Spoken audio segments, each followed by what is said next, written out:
মকবুল ভাই, মকবুল ভাই, এই আপনি আমার বাড়ির সীমানায় খোটা গান কেমন? এই শালা কথাবার্তা হারে কইস, তোর টাকায় খোটা কাটতেছি মানে আমি আমার টাকায় খোটা কাটতেছি। এ ভাই, এটা আপনি জায়গায় কে বলে? ওই দেখেন তো আমার বাড়ির একবার পেঁয়াজ আপনি খোটা কাটতে চান। এই শালা তুই আমার জায়গার উপর বাড়ি হরছু, বাড়ি তো পেঁচ খাইবই। এ ভাই, কথা তাই রাখুন, আমি আপনার জায়গার উপর আমি বাড়ি হরম কেমন? আমার জায়গার দলিল আছে, তারপর আমি আমিন নিয়েছি, আমিন নিয়েছে মাপ দিয়ে আমার জায়গার উপর আমি বাড়ি হরছি। শালা বেশি কথা কস, শালা করে এটা তুমি মাথা চাকালা তুমি। হ্যাঁ, মাথা চাকাবো বলবো যেন জানা তাই। দেশে আইন আছে, দেশে পুলিশ আছে, দেশে সঠিক বিচার আছে, এর ফয়সালা পুলিশ করবো, আমি পুলিশ নিয়ে আসবো।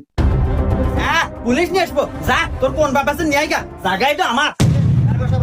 এই দেখেন আমার জায়গার উপরও খোটা কাটতেছে। আচ্ছা বিষয়টা আমি দেখতেছি, তুমি তোমার জায়গার কাগজপাতি নিয়ে এসো। আচ্ছা স্যার, আমি আনতেছি। আচ্ছা মকবুল ভাই, এই জায়গা কি সত্যি আপনার? আরে দারোগা সাহেব কি কন, আমার না মানে একবার আমার নিজস্ব